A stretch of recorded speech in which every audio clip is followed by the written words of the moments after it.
Yes, yes, yes, yes, yes, yes, yes. I tell you, people,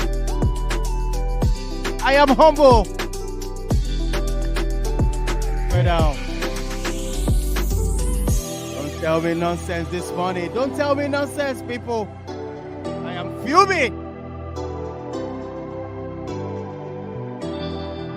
My goodness. What's going on in Manchester United? People tell me something. Drop your comments. Well, welcome to the show. You don't need building. I'm not happy. I'm fuming. I'm sad, people. Losing to the team like that. Oh, Prof. Don't come on to the show. Come in and I'll be fuming. Come on, United. What's going on? Are United in the mud? Oh my goodness. I'm even ashamed of myself. I don't know what to say, people. Don't feel me, love. I am filming, people. It is what it is. Please smash the like on the video. We're about to get started. Everybody's ready to finish me on this show. But I don't care. United in the mud. All right, that being said, I'm going to ask this person I'm going to bring on to this show right now. What really happened? What really happened? I'm fuming. Bruno Fernandes, I am fuming. Come on, look sure. What is this? What is it? 7-0. Oh my God. Damn it. All right, people. I'm tired, man. I don't know what to say. Oh my goodness.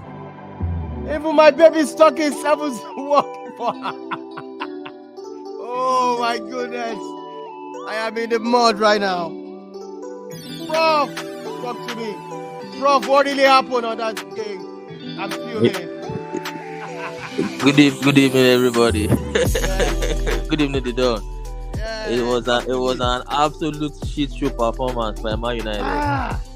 A disgraceful, inexplicable performance that I've never ever seen such a team capitulate. You know, a team that is seemingly in good form will go on to a big game at Anfield and just down tools. They gave up very early. They didn't show enough character. They showed no fight, nothing whatsoever worthy of them being called a Manchester United player. The whole bunch of them, it was a disgrace, absolute disgrace. It's one to forget for Man United fans. Oh my God, that being said, I'm going to bring this guy in. He is so happy right now. He won 7-0. I'm talking about this guy. Irate is happy. Irate, calm down. Don't, you know what I mean? I already begged you at the back of the show. I said, take it easy. Talk to me, Irate. Well, how did you guys, is it a game plan? Is it, how can you have 7-0? I mean, even asking just a neutral fan, no one would have predicted the scoreline. It's like Prof said, it was a shit show from Man United, honestly. Especially the second half of the game. It was no contest at all. You know, Man United were battered, they downed tools. Like the commentator rightly said, Man United were pounded at Anfield. From 18 games unbeaten to very well beaten. You know, that just shows that, you know, it brought you guys down back to earth. And for Ten Hag to know that there's still work to be done on this thing. Absolutely. So, absolutely. Yeah, but it was a great game. It was a great game, guys. Let me quickly run this. This is what happened over the weekend. The match, Man City won their game 2-0. In fact, I didn't believe, Newcastle, are they surrendered already? Prof, talk to me. Have they surrendered? Prof, can you hear me? Man City game over the weekend. Can you hear me? Yeah, I can hear you now. Yeah, can you hear me? No, we can't. I can't say they surrendered. I mean, that we knew that was going to be a very difficult fixture, going to the home of the champions, Man City, who cannot afford to drop any more points because of Arsenal's relentlessness. So they had to, Man City had to do what they had to do in front of their fans. And that team possesses quality, and they went there. They played. I saw Man City towards the end of the game. They put the ball at the corner, and that's respect to they cared, but that's respect to Newcastle. Newcastle, they didn't go there, and they gave up. They gave a good fight, but unfortunately, the quality of Man City was superb, and they went away with a 2-0 victory. So we can't say Newcastle are. I mean, we are going to play against Wolves. I think Wolves is their next game, so they would see that would be a good test for them to see if they are actually still in this top 4 fight. But we can't judge with the City game because City actually they have too much quality for them. Yeah, that's absolutely great. And I rate. I'm I, going to I talk would, to you. Oh, you yeah, I want to just say want to say something? something real quick about that Man City game. I mean, it's All at right. the Etihad and it's a tough game for Newcastle, and they've had a great season so far. And honestly, if Newcastle end up in, even if it's Europa League places, Mm. some of their fans might be disappointed, but I will say for me, it's still a big leap for them because they are building this team and they have European games to look forward to. They haven't been in Europe for a very long time, so Yeah. it's an improvement on their previous season. I think now Eddie Howe needs to galvanize the team. They've lost I think 2 or 3 games in a row now. They need to get back to the standards they were earlier in the season, where they were not conceding. Even matches they were not scoring, they were still not conceding. So Absolutely. they need to get back to the level they were before and put up a fight for European places between now and the end of the season. Then that being said, let's talk about Arsenal. Prof, Arsenal from 2-0 down to 3-3. How are they doing it? I mean, Yeah, I mean, what's yeah. going on? Look, they've shown Arsenal Football Club have shown character. I didn't know they had this in them, to be honest, because they're a young group, a young bunch, but they've shown serious fights. They don't give up. I think they had about 30 shots on goal against the Bournemouth goal. They kept peppering them, kept looking for a way out. It was a disaster the way they considered the first goal very early, one of the earliest, the earliest goals in Premier League history. I think it's the second fastest. So for me, that was a letdown by the Arsenal defense, but they came back. They went high, they went behind again. On second goal. At that Yeah. point, I thought it was all over. But they showed the stuff of champions. To be honest, this is what champions do. They rally around and they came back. And albeit for me, I think I just feel like what they can't afford to do, Arsenal football, is that they can't afford to continue to ride their luck because they're going to meet teams that are more potent than Aston Villa and Bournemouth, who will shut the door and not let them get equalizers. So I think at the moment they are conceding too many goals, especially at home. To concede 2 goals at home against Bournemouth, I think is too much for a title contending side. So I think they must fix the defense if they are to go on to win this title. But it's been an absolute delight to watch Arsenal Football Club.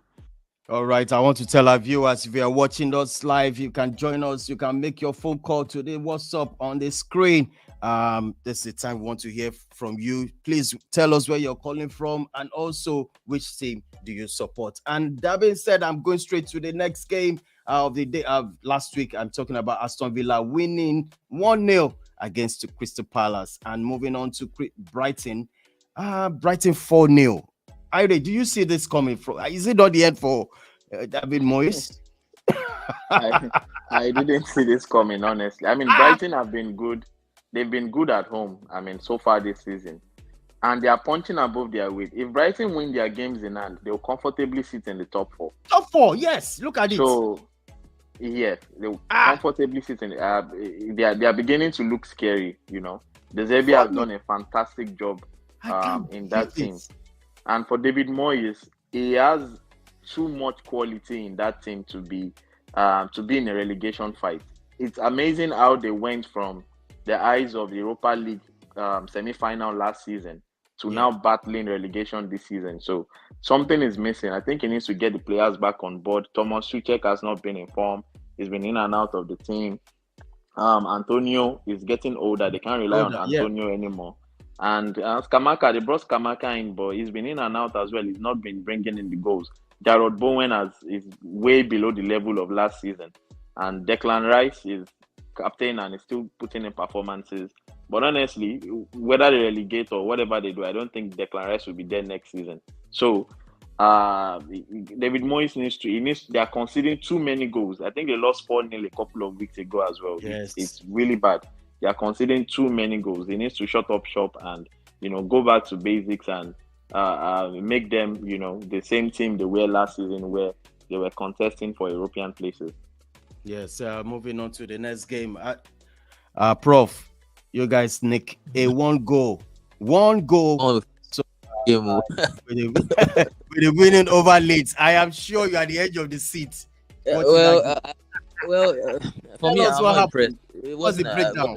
It wasn't an impressive game, to be honest. Wow. I had even though I was watching, I think I had an eye on the Arsenal game.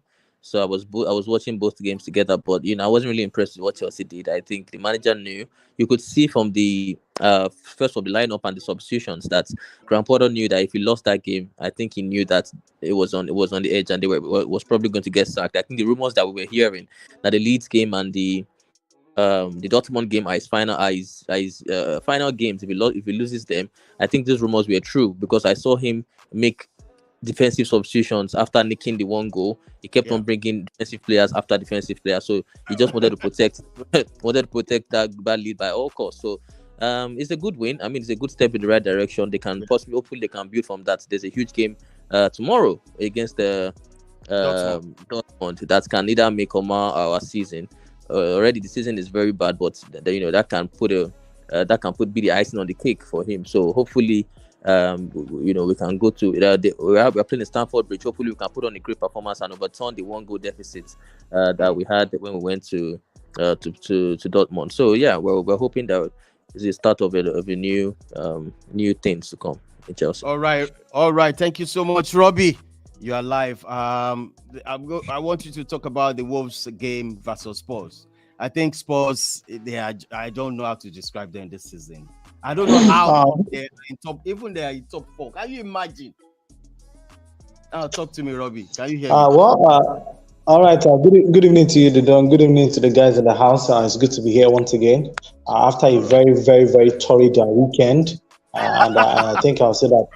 Yeah, very, very torrid weekend. And in fact, if you can actually read my tone, you could note that my tone is actually devoid of any form of emotion.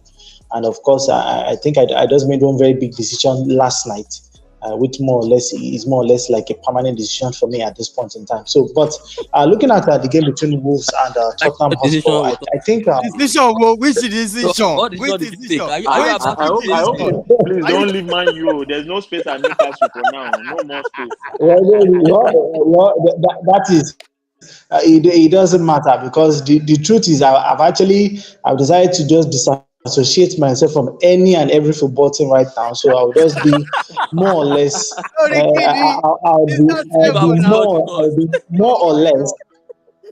No. So more at this point in time, I will just be more or less somebody who just loves the game for what it is, and I will not be attached to any club. So I think it will allow me do my job properly, and it will give me that time to look at things much more critically, devoid of any support for anything. So that has been my decision since last night into this morning. So as it is right now, Didon, I am so sorry. I am not with any club at this point in time. So and I don't think I'll be joining anybody at this point in time. So thank you very much. Going back to the game between Spurs and so as it is, you and Kunle are more or less the only person on your boat. So I'll be more or less what you call the international observer.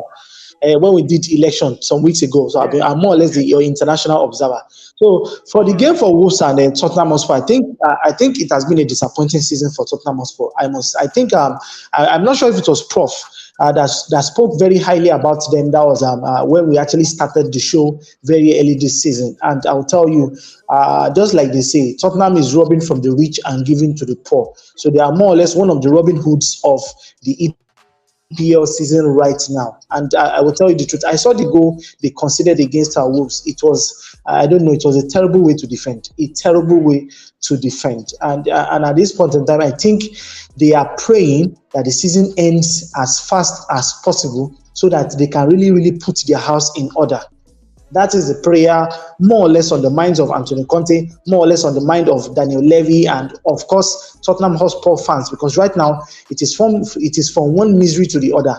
They lost during the course of the week in the FA Cup to a team that is, I don't even know, the team is not even in the championship to start with. So it tells you that.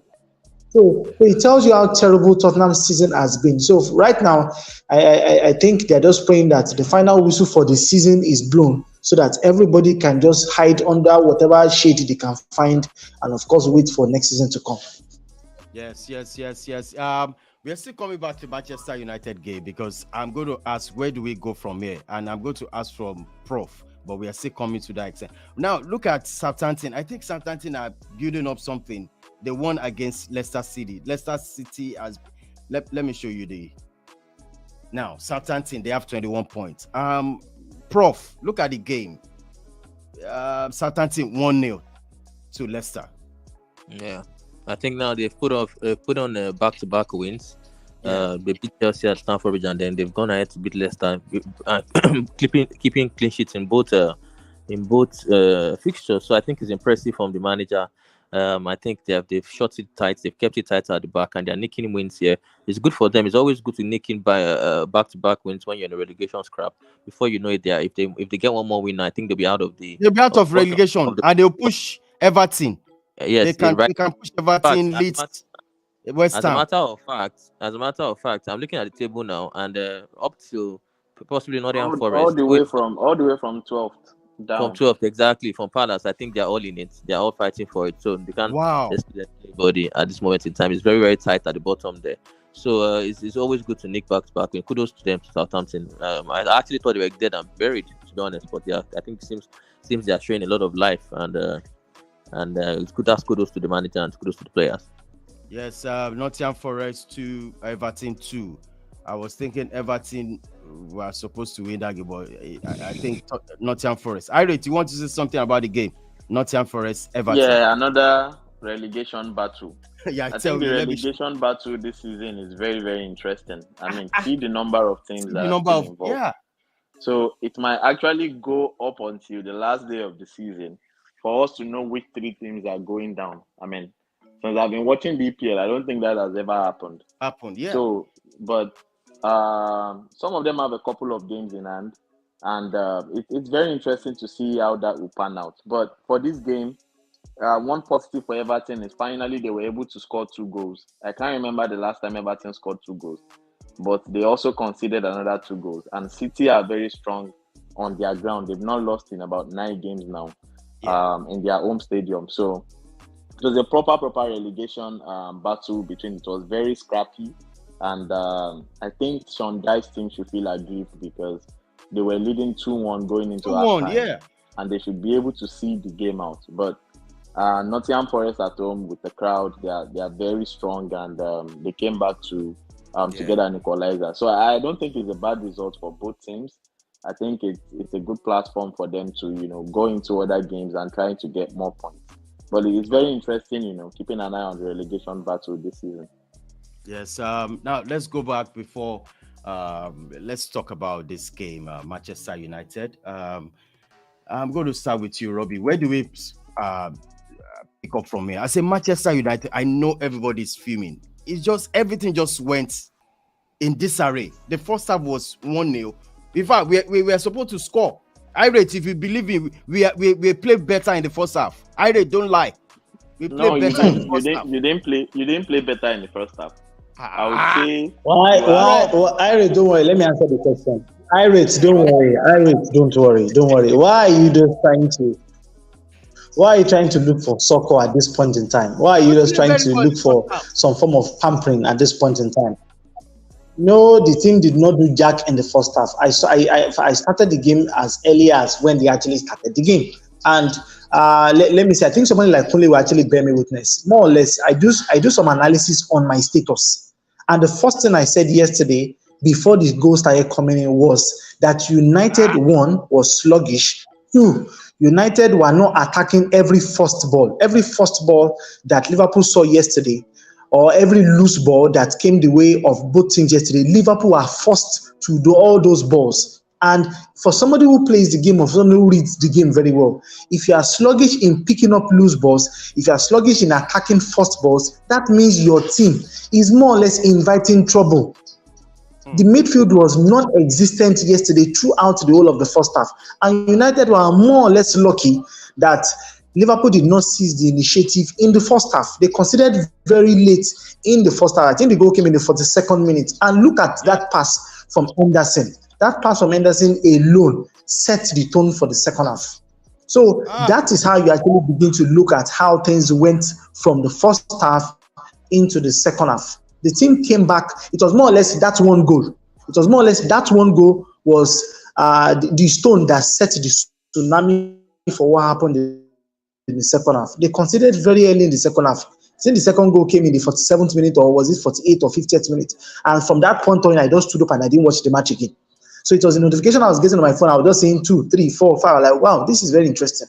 So there was no spine whatsoever. And I will say this clearly, that over the course of the years, United has not been able to channel the spirit or channel the right attitude in playing rival teams, especially teams like Arsenal, Chelsea, City, Liverpool. United has not been able to channel the right attitude. Going back, they barely escaped with something from that game, 1-1. And I'm so sure Prof could remember. I could remember Prof's analysis that day. He was very angry at the fact that United were able to get a point from that game. So, and lastly, before I actually allow other guys talk, one thing that United also do not do is the fact that they do not go for the kill completely. Over the course of the years, United have always been contented with beating the likes of Man City 2-1, 1-0, 2-0, and they feel like, hooray, we've arrived. Whereas the same City or the same Liverpool will not pay you that same respect. They would dismantle the thing totally. Look at the goal ratio over the past how many seasons that United have played. 36-2 goals. Can you believe that? It is not a basketball game. 36-2 goals. Over how many? Over just the course of about 3 seasons or thereabouts. So it tells you that the attitude is not right. Even before this manager came, United do not know how to attack derby matches. And like I said, I felt for somebody like Gary Neville yesterday because I saw the picture that Jimmy Carragher took. And of course, that picture right now, and that picture right now is Jimmy Carragher's DP on Twitter. Yeah. So it just tells you as it is. Like I said, for me yesterday, I think I've had enough. And right now, I will just sit this one out so that at least I can look at things from outside looking in. So for you, I wish you the guys the very best. But yesterday, United did not come to the party. Well, I think I have a caller here. Dapsy, all the way from Nigeria. Can you hear me? Oh boy. So faint. Dapo. Can you hear me? Yes, I can hear you. All right, talk to me. Can anybody hear him? Robbie. No, I can't hear him. I can't hear him. I can't hear him at all. All right. You can talk. Yes, I can hear you. All right, talk to me. Hello, guys. Good evening, guys. Or good day, guys. Whatever the time zone you guys are. All right. Yes, I'm talking, guys. Which team do you support? You know that I'm a fellow United fan. You are welcome to the show. You are absolutely welcome. Talk to me, bro. We are in deep shit.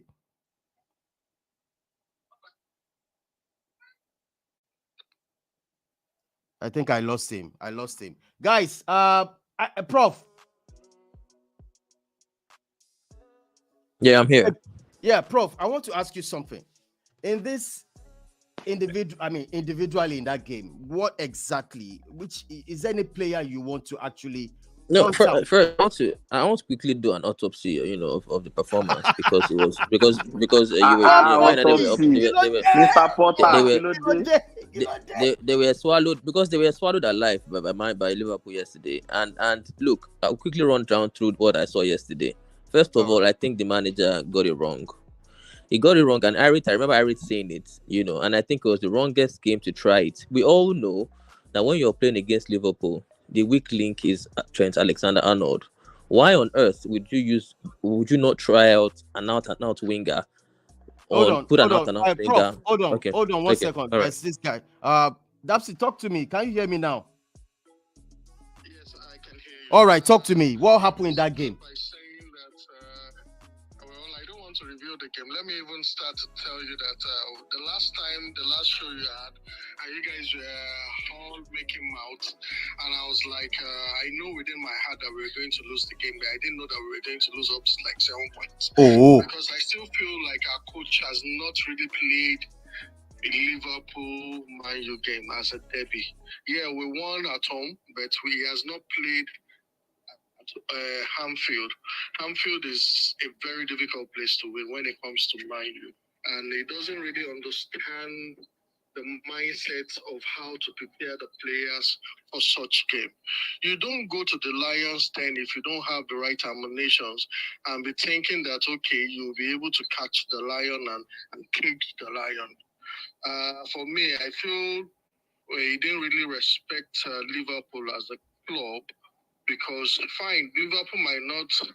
This was a derby game. It doesn't have to do with what they've been playing all along. A derby game is a derby game, just like we have derby with City. So, but he should have actually played more or less like a defensive game. This is why I like Fergie and I like Mourinho. They understand the fact that some games you just have to play for a draw. They understand the fact that some games you just have to play. So Liverpool is not lion. Am I right? Okay. No, Allah. Yeah, you don't go to Anfield. Baba, have you stayed in Anfield when they're playing? Have you heard the crowd singing "We Are Not Alone"? Most of our guys are not experienced in that regard. Even the experienced guys who, at times, they'll feel like, hey, where are we in that stadium? Just similarly to maybe when you say, okay, clubs like any club from the Championship comes to Old Trafford, and you hear the Old Trafford guys singing. So it's like that. So for me, I'll blame the coach. You shouldn't have gone to Liverpool and think that, okay, you play them, you attack them. Should have been a bit defensive and try to win the game from the midfield and see if you can actually hit them on counter-attack. Liverpool had 3 guys at the front, I tell and you. you were playing four defenders. Respect them a bit and play 5 defenders. And look at what Bournemouth did against Arsenal. They played 5-man defense. If not for the likes of what's his name, Solanke, that was wasting ball in the first half, they would have killed that game by 3-0 or 4-0 at the first half. That's how you respect them in their home, but you hope that, okay, when you get counters, you use your opportunity at the right time. Liverpool is not like every other club side that will play and we're happy. But it's a good one because I feel that this loss has actually brought down the egos within our boys' heads that, okay, maybe Man U has gotten back to where we used to be. Now they'll understand that we still have a lot to learn, and the coach also knows that he has a lot to learn about English Premier League.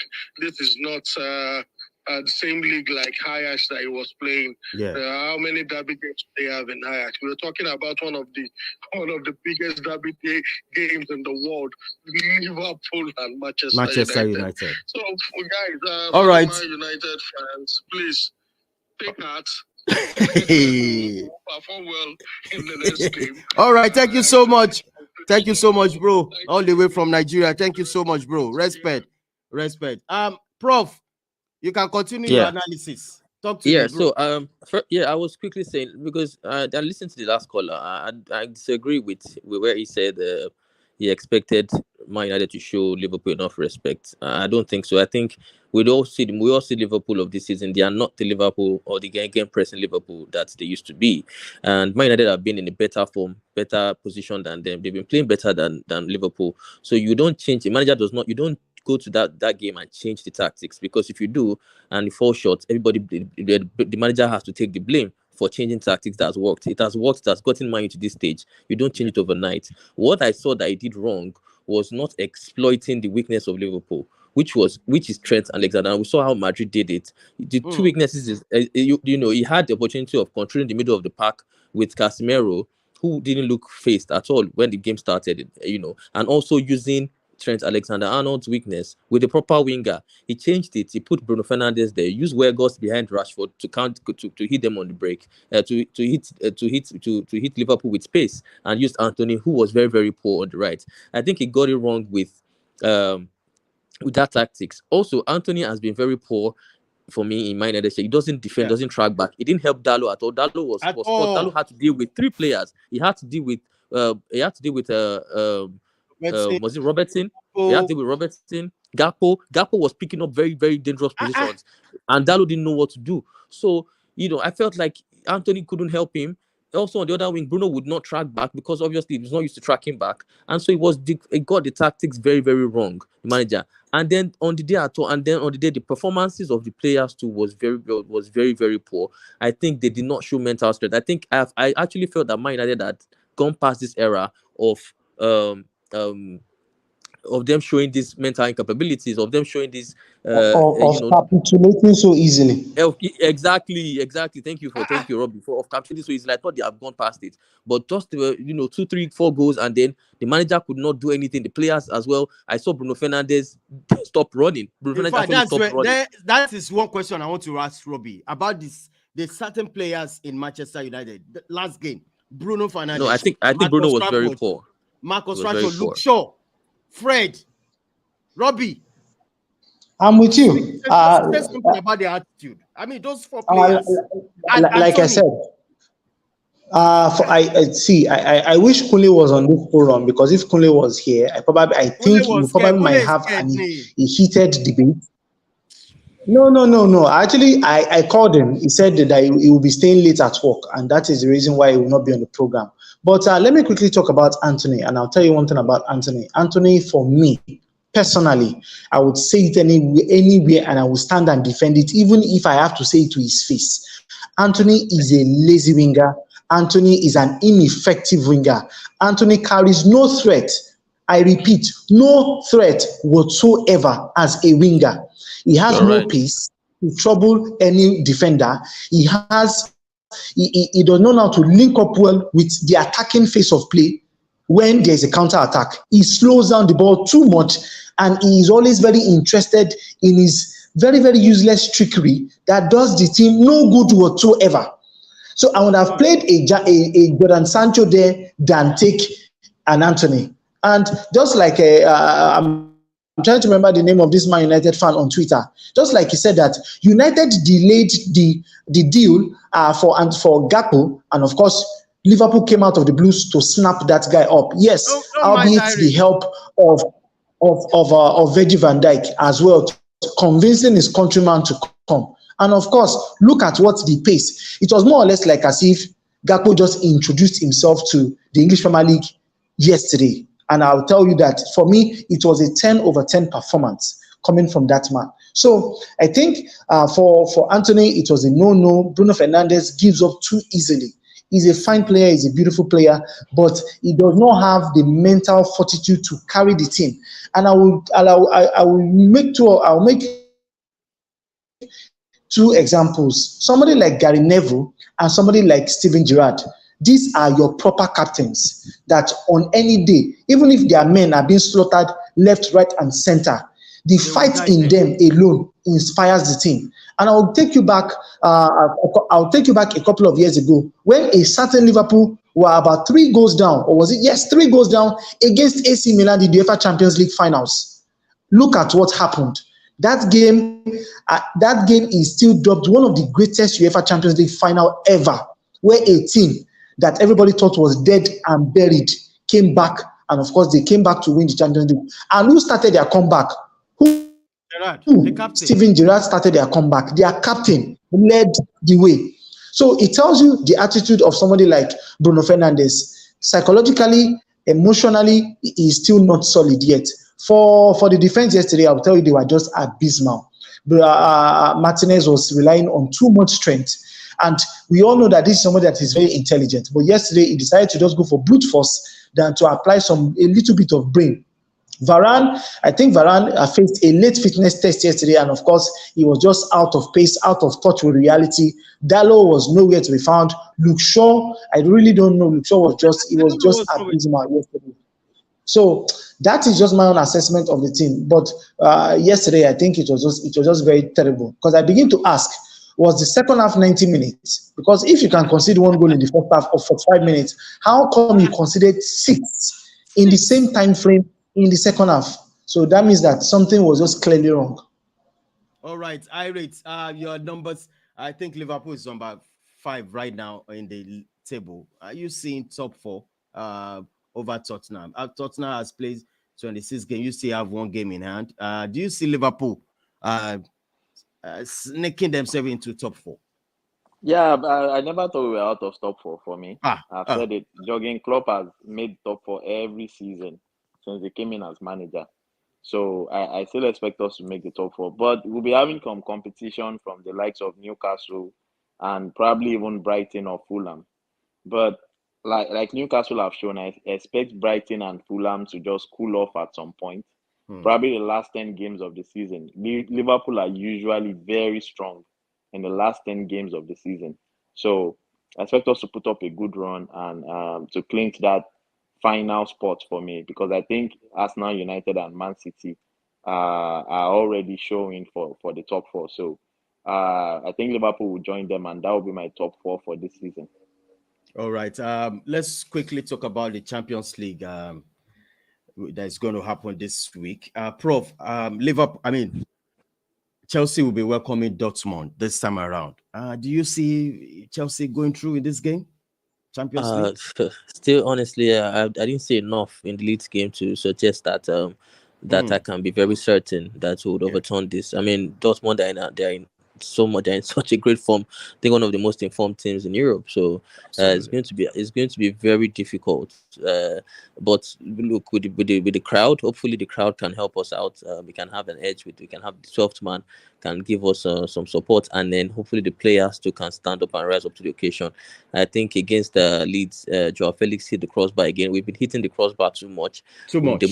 We must be decisive in this game. They must take their chances if they are to progress. I think the players now know what they have to do. You have to score a goal and score it very fast if you want to give yourself a chance to overturn the game.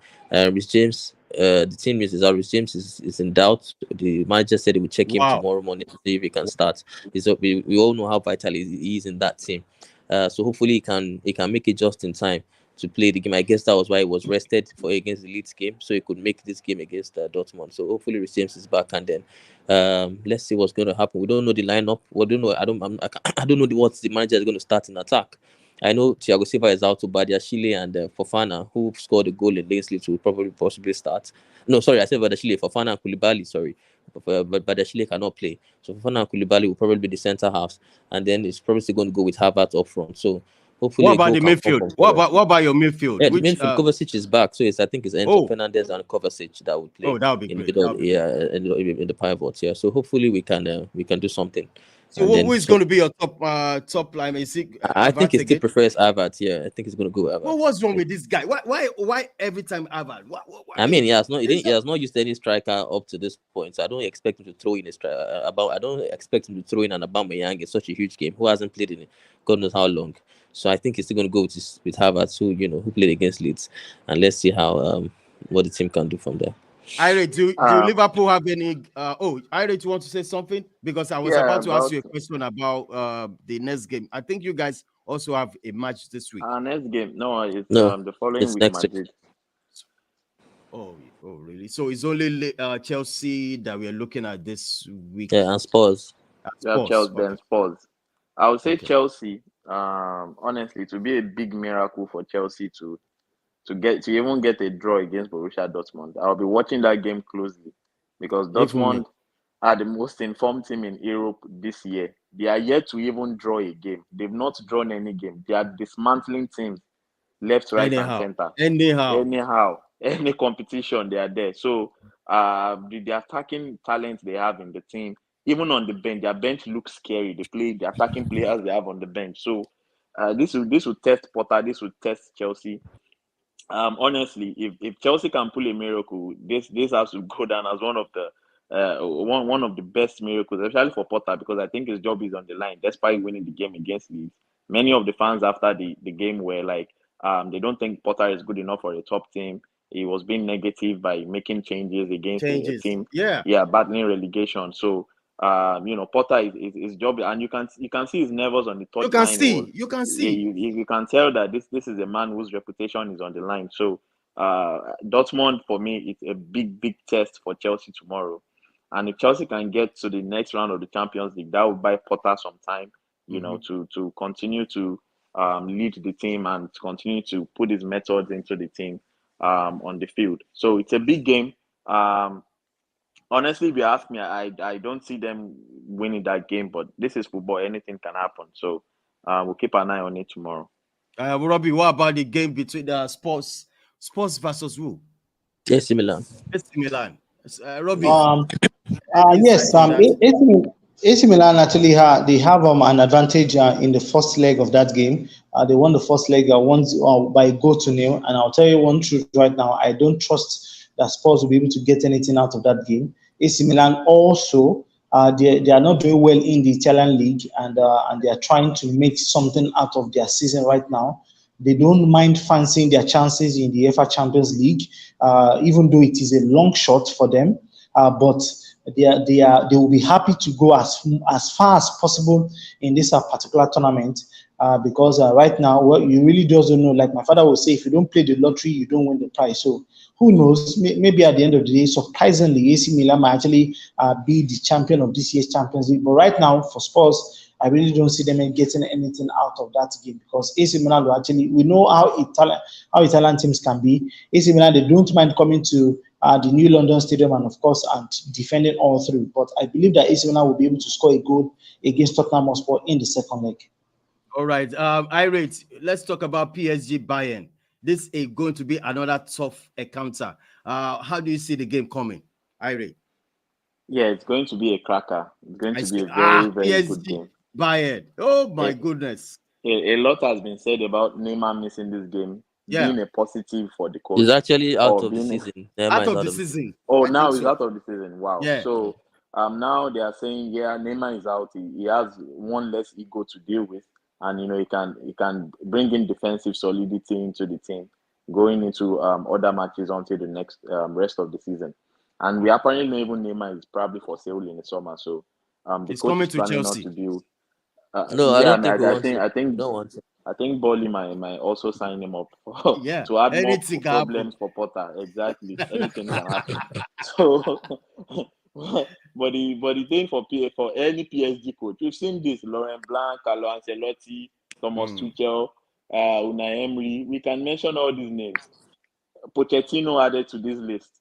Your job hinges on the Champions League. If you win League One, no problem. They are fine with it.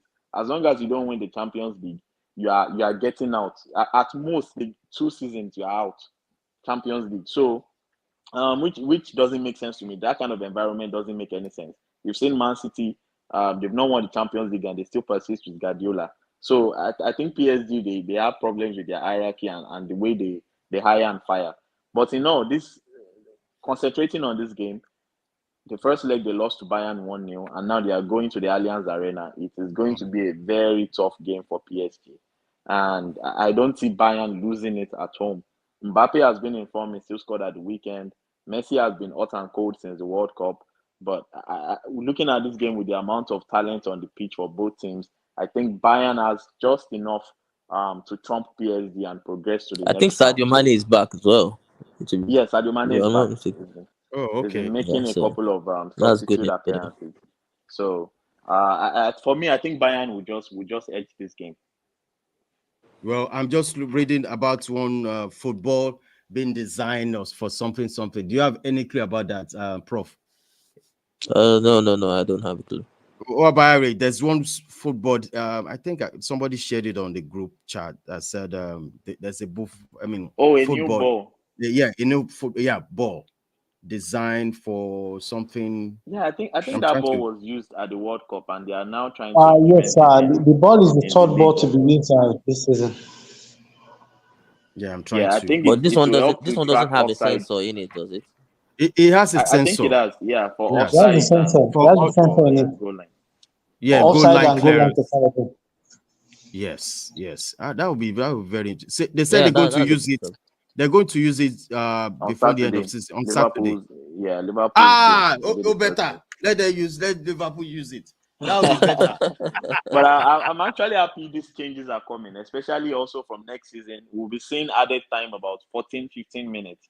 Like we What? saw Are you in sure? the Is that World Cup. confirmed? Is Is that confirmed? that Yes, starting What? from next season. So I'm actually happy because there's been a lot of time wasting, which annoys me personally. Imagine having a game of 90 minutes and you only have the ball in play for about 40 minutes or 35 minutes. It doesn't make sense to me, honestly. So I think that will clamp down on time wasting. You go down, no I think problem. We stop it's the only ball. England that don't do it. In the Serie A, I see at the time of 10, 12 minutes even in the in the Spanish La Liga, even in Netherlands, in the God bless you, because Eredivisie. I see it yes, because everywhere. I was about Except to the talk Premier about the League. Spanish La Liga as well. Except the Premier League. So So it's yeah, high time we change as well. yeah, it's high time, definitely. All these teams that like to waste time, they just go down holding their ankles, holding their legs. And Bruno Fernandes is one I of the know proponents of you. this. I know you're going So let's have the ball in play. Let's enjoy the game. Let the fans have quality for what they have paid for. So I look forward to this change. It's going to be massive and take the game to a new level. All right, guys, this is how far we can go. It's just annoying that 7-0 is the Up top. my you. I want to quickly. So I want to suggest something in the Premier League. I think there should be a benchmark of how many goals we can score, because this sort of scores brings it brings the game into disrepute. How can a team of Manchester United concede 7 goals? I think that's a lot of goals. So I think for the integrity of the sport, they should say you cannot score more than 4 goals. Robbie, Are we going to push a stop? Robbie, are you there? I am no longer a fan. Have you forgotten? For the integrity of the sport, we cannot allow this to happen in Manchester. Oh my goodness! I have one word for just one player this week who I'm very, very disappointed with, and it's none other than Casemiro. I mean, I like the fact that he had injury. Casemiro he had injury. Yeah. Then how did he come to start in this match if he had injury? No. I don't need that match. He picked up an injury. But even before he picked up an injury, it was that was poor. about 10 minutes to the game. He was poor. Yeah, he was very poor. He was giving away passes in the first half. Like, it was just too many. I was like, this is not the Casemiro that I've known, since. And in fact, I wanted you guys to even talk about the position of Weghorst playing number 10 position. No, I think the manager has to change it. He got it wrong. He got it wrong. Like Prof said, for me, if you look at the likes of Vinicius, Mitoma, and Kvaratskhelia, these guys, they tore Alexander-Arnold apart.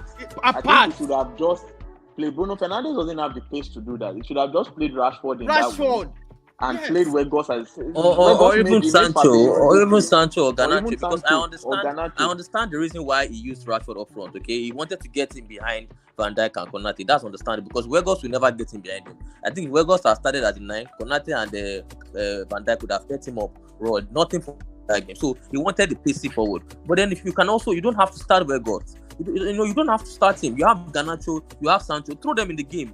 Put them there on the left. They can do something, especially with the young boy Garnacho. It would have given Alexander-Arnold a run for his money, because it's very, very exciting to watch as well. I think that's where he got it wrong, manager. Nice. And also that number, Weghorst as a 10 experiment, he made Fabinho look so good. So good. That's for what me I'm saying. It's not working at all. I've been seeing it in previous games, and I don't understand it, because if you have a very good defensive, that's why they were easily overrun in midfield. Casemiro and Fred just had to trying to make tackles, and they didn't even know where the positions to pick up at the point. Especially the first goal, we saw what happened with Fred. He could not keep up with Gakpo. Second goal, Casemiro gave the ball away about 2 times. Casemiro, and then Shaw added more woes to it. So it was just a shambolic performance. But that doesn't define Man United's season. I still see Man United making the top 4. You're that fun. Thank you so much, guys. This is how far we can go. Please smash the like on the video. Prof, thank you so much for coming on. Yeah, thank you, and good to have me. All right. I rate same. Thank you so much, bro. One love, bro. Thank you so much, Don. One love. All right. Robbie, This is how far we can go. Yeah. I hope Manchester United back on Thursday against Real Betis. It's going to be at home. It's a home game, so I think we should. I mean, Robbie, what do you think? I told you I've disassociated myself. So if I'm actually going to talk about United, I don't talk about United as a mere fan of the game. Oh my goodness! All right, Robbie, thank you so much, man. I wonder, bro. All right, guys, this is how far we can go. Please smash the like on the video. If you're watching this for the first time, subscribe to that channel. This is how we roll. This is how we do it on this channel. The Don is signing off for today. I hope by next week, Sunday, we all smile on Manchester United fan page. We all be smiling. Thank you once again. Smash the like on the video. All love people. Bye for now.